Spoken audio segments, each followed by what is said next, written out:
Today మనం ఎర్రర్స్లో ఏ general error form అనే topic అని డిస్కస్ చేద్దాం. ఫస్ట్ ఆఫ్ ఆల్ వై అంటే మనం ఎందుకు యూజ్ చేయాలి ఈ జనరల్ ఎర్రర్ అండ్ ఈ జనరల్ ఎర్రర్ ఫార్మ్ అనేది మనం ఎందుకోసం యూజ్ చేయాలనేది ఫస్ట్ తెలుసుకుందాం. ఇన్ కేస్ మన ఎర్రర్ అనే టాపిక్లో ఈవెన్ వన్ అనే ఒక వేరియబుల్తో ఫంక్షన్ అని ఇచ్చాడు అనుకోండి, ఒక వేరియబుల్తో ఫంక్షన్ ఇచ్చినట్లయితే మనం దాన్ని ఈజీగా నార్మల్గా క్యాలిక్యులేట్ చేయొచ్చు. అంటే ఎర్రర్ క్యాలిక్యులేట్ చేయడానికి ఫార్ములా ఉంటుంది, రిలేటివ్ ఎర్రర్ క్యాలిక్యులేట్ చేయడానికి ఫార్ములా ఉంటుంది, పర్సెంటేజ్ ఎర్రర్ క్యాలిక్యులేట్ చేయడానికి ఫార్ములా ఉంటుందండి. సో దాని ద్వారా ఈవెన్ ఒకే వేరియబుల్ ఇచ్చాం అనుకోండి, ఈవెన్ ఎక్స్ అనే ఒక వేరియబుల్తో అంటే యూ ఈక్వల్ టు ఎక్స్ అనే ఒక ఫంక్షన్ ఇచ్చాం. సో యూ ఈక్వల్ ఎక్స్ అనే ఫంక్షన్ ఇచ్చినట్లయితే దాన్ని మనం ఎర్రర్ క్యాలిక్యులేట్ చేయాలి, లేదంటే రిలేటివ్ ఎర్రర్ క్యాలిక్యులేట్ చేయాలి. సో రిలేటివ్ ఎర్రర్ క్యాలిక్యులేట్ చేయడానికి ఫార్ములా ఏం చెప్తామండి, డెల్టా యూ బై యూ అని చెప్తాం కదా. సో డెల్టా యూ క్యాలిక్యులేట్ చేస్తాం, యూ క్యాలిక్యులేట్ చేస్తాం. సో దాన్ని బట్టి మనం నార్మల్గా క్యాలిక్యులేట్ చేసేవచ్చు ఎర్రర్ అనేది. ఒక వేరియబుల్ ఇచ్చేటప్పుడు యూ ఈక్వల్ టు ఫంక్షన్ అనేది ఎక్స్ అనే ఒక వేరియబుల్తో ఉన్నట్లయితే అప్పుడు మనం నార్మల్గా ఎర్రర్ అనేది క్యాలిక్యులేట్ చేయొచ్చు. అలా కాకుండా ఎర్రర్ క్యాలిక్యులేట్ చేయమని మోర్ దెన్ వన్ వేరియబుల్ ఇచ్చాడు అనుకోండి, ఇన్ కేసు లైక్ ఎగ్జాంపుల్ ఎలా అనుకోవచ్చు అంటే యూ ఈక్వల్ టు ఎక్స్వై కానీ u equal to x y by 2 అని కానీ, లేదంటే మోర్ దెన్ వన్ వేరియబుల్ అంటే త్రీ వేరియబుల్స్ కూడా అవ్వచ్చు కదండి. అంటే ఫంక్షన్ అనేది u equal to x y by 2 అని కానీ, లేదంటే ఎక్స్వై బై జెడ్ అని కానీ, లేదంటే x square y by z square అని కానీ, ఇలా మోర్ దెన్ వన్ వేరియబుల్ అంటే ఒక వేరియబుల్ కాకుండా మోర్ దెన్ వన్ వేరియబుల్ ఇచ్చినట్లయితే అటువంటి ఫంక్షన్కి మనం ఏ విధంగా ఎర్రర్ క్యాలిక్యులేట్ చేయాలి, లేదంటే ఏ విధంగా మనం రిలేటివ్ ఎర్రర్ క్యాలిక్యులేట్ చేయాలి, లేదంటే ఏ విధంగా పర్సెంటేజ్ ఎర్రర్ క్యాలిక్యులేట్ చేయాలి. సో అంటే ఒక వేరియబుల్ ఉంటే ఎర్రర్ కానీ రిలేటివ్ ఎర్రర్ కానీ పర్సెంటేజ్ ఎర్రర్ అనేది క్యాలిక్యులేట్ చేయడం చాలా ఈజీ అండి. బట్ మోర్ దెన్ ఒక వేరియబుల్ ఉన్నట్లయితే, ఒక వేరియబుల్ కన్నా ఎక్కువ ఉన్నట్లయితే, 2-3 వేరియబుల్స్ ఉన్నట్లయితే, 2-3 వేరియబుల్స్ కావచ్చు, 4 వేరియబుల్స్ కావచ్చు, 5 వేరియబుల్స్ కావచ్చు, అప్ టు n వేరియబుల్స్ కావచ్చు, అన్ని వేరియబుల్స్ ఇచ్చినట్లయితే దానికి మనం ఏ విధంగా ఎర్రర్ క్యాలిక్యులేట్ చేయాలి, ఆ విధంగా మనం పర్సెంటేజ్ ఎర్రర్ క్యాలిక్యులేట్ చేయాలి, ఏ విధంగా రిలేటివ్ ఎర్రర్ క్యాలిక్యులేట్ చేయాలనేది మనం ఈ జనరల్ ఎర్రర్ ఫార్ములా యూజ్ చేసి చేయాలండి. ఒకసారి చూద్దాం. ఈ జనరల్ ఎర్రర్ ఫార్ములా అనేది ఫస్ట్ మనం ప్రూఫ్ చేసి తర్వాత దానికి రిలేటెడ్ ఒక ప్రాబ్లం చేద్దామండి. సో ఫస్ట్ ఆఫ్ ఆల్ ఒకసారి చూడండి. Let you equal to F of x1 x2 up to Schwann xn be a function of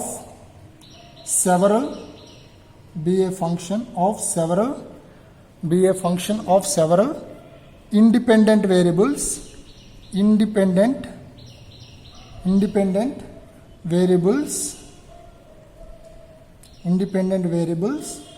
x1 x2 up to swan xn. అంటే ఇక్కడ ఏం చెప్తున్నాను చూడండి, let you equal to F of x1 x2 up to Schwann xn చెప్తున్నాం కదండి. More than one variable ఉంటే అప్పుడు మనం జనరల్ ఎర్రర్ ఫార్మ్ అనేది అప్లై చేయాలి. అందుకే ఇక్కడ ఫంక్షన్ అనేది ఒక వేరియబుల్ కంటే ఎక్కువ తీసుకున్నాం అనమాట. In case you equal to F of x1 అన్నాం అనుకోండి, అక్కడ ఒకటే వేరియబుల్, సో ప్రాబ్లం లేదు, నార్మల్గా క్యాలిక్యులేట్ చేయొచ్చు. కాకుండా ఇక్కడ చూడండి మొత్తం ఎన్ని వేరియబుల్స్ ఉన్నాయి, x1 అనేది ఒక వేరియబుల్, x2 అనేది ఒక వేరియబుల్, అప్ టు మొత్తం n అనే వేరియబుల్తో ఫంక్షన్ తీసుకున్నాను నేను. U equal to F of x1 x2 up to స్వాన్ x అనే ఒక n వేరియబుల్తో ఫంక్షన్ తీసుకొని దానికి నేను జనరల్ ఎర్రర్ ఫార్మ్ అనేది ఈ ఫంక్షన్ నేను క్యాలిక్యులేట్ చేయాలనుకుంటున్నాను. సో ఏ విధంగా, సో అదే రాశానండి. Let you equal to F of x1 x2 up to Schwann xn be a function of several independent variables. సో ఇక్కడ చూడండి నేను మెన్షన్ చేశాను ఇండిపెండెంట్ అని మెన్షన్ చేశాను కదండి. సో ఇండిపెండెంట్ ఎందుకు రాశానంటే, సో చెప్దామండి, ఇక్కడ మనకి లాస్ట్లో మనకి టేలర్స్ థియరమ్ అప్లై చేసేటప్పుడు అక్కడ మనకి ఇండిపెండెంట్ వేరియబుల్ ఒకలా వస్తుందండి, డిపెండెంట్ వేరియబుల్ ఒకలా వస్తుంది. సో అక్కడ చెప్తానండి నేను ఇండిపెండెంట్ అనేది ఎందుకు రాశాను అనేది. So independent variables of x1 x2 up to Schwann xn. So కింద రాయండి, let the errors in xi is delta xi where I equal to 1 2 3 up to swan. అంటే ఈ వేరియబుల్స్ ఉన్నాయి కదండి, ఈ x1 ఓకే చూడండి ఇక్కడ let the errors in xi is delta xi అని రాసానండి. అంటే i అనేది స్టార్టింగ్ ఫ్రమ్ 1 2 3 అప్ టు స్వాన్. ఇన్ కేస్ i ప్లేస్లో 1 పెట్టాం అనుకోండి, అంటే x1 యొక్క ఎర్రర్ ఏమవుతుందండి, డెల్టా x1 అవుతుంది.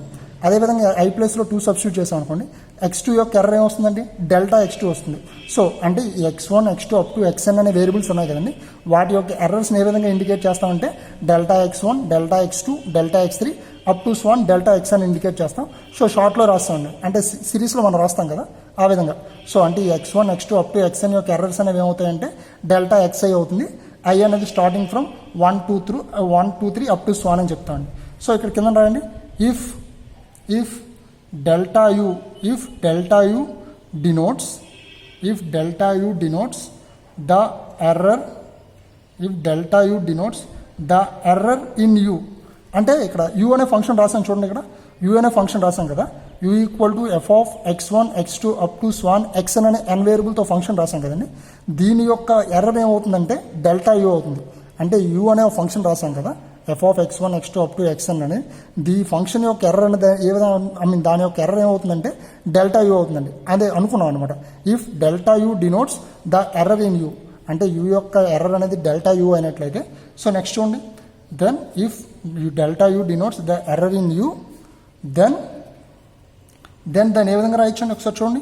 సో దాన్ని ఏ విధంగా రాయొచ్చు ఒకసారి చూడండి, u plus delta u equal to you plus delta you.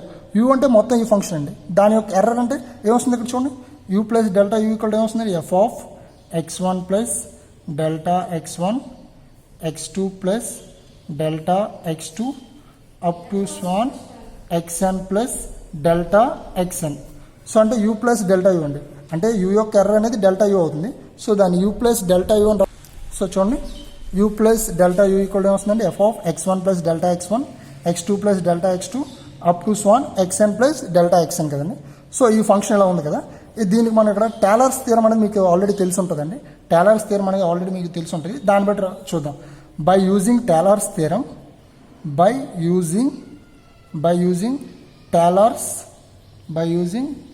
Theorem, so by using Taylor's theorem, so అంటే టేలర్స్ థియరం అంటే ఏంటండి, మీకు ఆల్రెడీ చూసి ఉంటారు. F of x plus h ఈ విధంగా ఉందనుకోండి, f of x plus h ఉన్నట్లయితే దాని టేలర్స్ థియరం బట్టి ఈ విధంగా రాయించండి, f of x plus h into h by 1 factorial into f dash of x plus h square by 2 factorial into f double dash of x plus h cube by 3 factorial into f triple dash of x up to స్వాన్, ఇలా వస్తుందండి.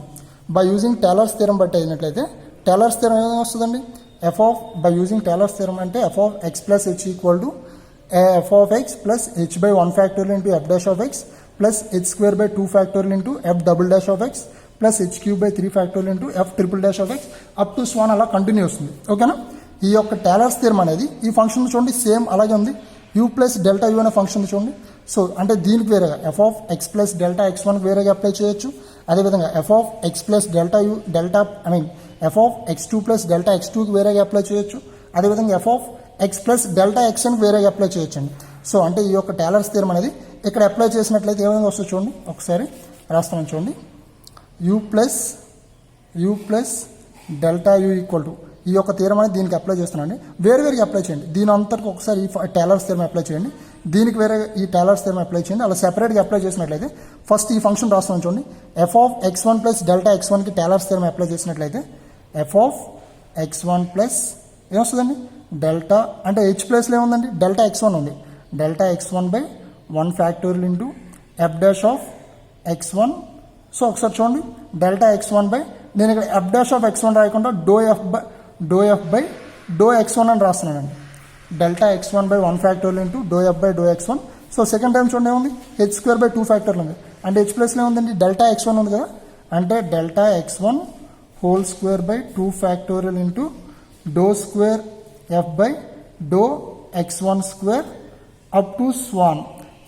ఇది మొత్తం దేనికండి, ఇది only f of x1 plus delta x1 కండి. Same అదేవిధంగా f of x2 plus delta x2కి అప్లై చేయాలి. అదేవిధంగా next up to Schwann f of xn plus delta xn కూడా సేమ్ ఇదే టేలర్స్ థియరం అప్లై చేయాలండి. ఒకసారి మీకు డౌట్ రావచ్చు, అంటే ఇక్కడ యాక్చువల్లీ మనకి టేలర్స్ థియరం ఏం రాస్తానండి, f of x plus h equal to F of x plus h by 1 factorial f dash of x రాశానండి. ఎఫ్ డాష్ ఆఫ్ ఎక్స్ అంటే డెరివేటివ్ ఉపయోగించాను, కానీ ఇక్కడికి వచ్చేసరికి ఏం రాస్తానండి, డో ఎఫ్ బై డో x1 అని రాస్తున్నాను. సో అంటే నేను ఇక్కడ పార్షియల్ డెరివేటివ్ ఉపయోగించాను, అంటే ఇక్కడ డెరివేటివ్ రాసి ఇక్కడ పార్షియల్ డెరివేటివ్ ఎందుకు ఉపయోగిస్తానంటే, సో అందుకే ఇక్కడ మెన్షన్ చేసాను చూడండి స్టార్టింగ్లో, ఈ x1 x2 up to xn అనేవి ఇండిపెండెంట్ వేరియబుల్స్ అండి. సో ఇండిపెండెంట్ వేరియబుల్స్ ఉండేటప్పుడు అయితే మనం యాక్చువల్గా ఉపయోగించాల్సింది పార్షియల్ డెరివేటివ్ ఉపయోగిస్తామండి. ఇన్ కేస్ డిపెండెంట్ వేరియబుల్ ఉందనుకోండి, డిపెండెంట్ వేరియబుల్స్ అయితే అప్పుడు నార్మల్గా డెరివేటివ్స్ ఉపయోగిస్తాం. కానీ నేను ఏం మెన్షన్ చేస్తాను, x1 x2 up to xn అనేవి ఇండిపెండెంట్ వేరియబుల్స్ అని రాశాను కదా. సో ఇండిపెండెంట్ వేరియబుల్స్ అన్నట్లయితే మనం పార్షియల్ డెరివేటివ్ అనేది అప్లై చేస్తామండి. సో అందుకే ఇక్కడ డెరివేటివ్ రాసి ఇక్కడ పార్షియల్ డెరివేటివ్ రాయడానికి మెయిన్ రీజన్ అదే, అందుకే మెన్షన్ చేశాను కూడా ఇక్కడ ఇండిపెండెంట్ వేరియబుల్స్ అని. ఓకేనా. సో ఈ ఫస్ట్ అనే టైంకి అప్లై చేస్తాం, f of x1 plus delta x1కి టేలర్స్ థియరం అప్లై చేసాం. Next f of x two plus delta x టూకి అప్లై చేయండి, కింద రాయండి plus f of x two plus delta x two by 1 factorial into do f by do x two plus delta x two whole square by 2 factorial into డో square f by do x two square up to so on. మొత్తం f of x two plus delta x టూకి ఈ tailors theorem apply చేస్తే ఈ విధంగా వస్తుందండి. ఓకేనా? Next మరలా సో అదేవిధంగా ఇప్పుడు అప్ టు స్వాన్ అంటే మీరు కూడా రాసుకోవచ్చు, అప్ టు స్వాన్ అని ఎలా పెట్టి రాయొచ్చు. సో నెక్స్ట్ సో అప్పుడు ఎక్స్ఎన్ ప్లస్ డెల్టా ఎక్స్ఎన్కి అప్లై చేయండి. ఇప్పుడు నెక్స్ట్ ఎక్స్ఎన్ ప్లస్ డెల్టా ఎక్స్ఎన్కి అప్లై చేస్తే ఏమొస్తుంది plus f of x n plus delta x n by 1 factorial into do f by డో ఎక్స్ఎన్, అదేవిధంగా delta x n whole square by 2 factorial into do f by డో x n whole square up to so on. అంటే u plus delta u అనేది ఈ మొత్తం టైంకి tailors theorem apply చేస్తే ఈ విధంగా వస్తుందండి.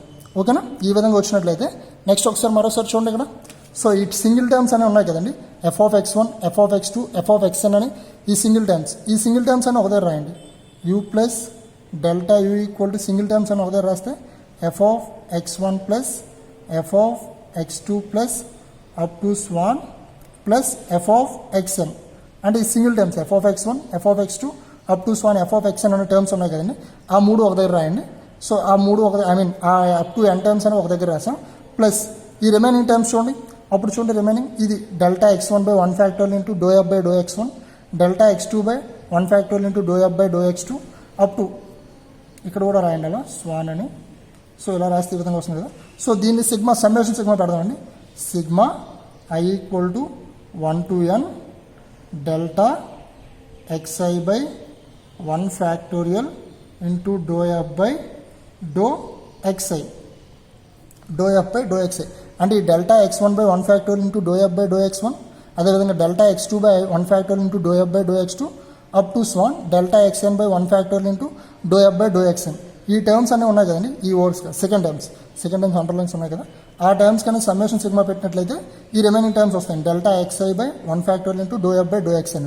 సో తర్వాత చూడండి ఈ స్క్వేర్ టర్మ్స్ ఉన్నాయి, అంటే delta x1 whole square by 2 factorial ఉంది, అదేవిధంగా delta x2 whole square by 2 factorials ఉంది, అదేవిధంగా delta xn whole square by 2 factorials ఉంది.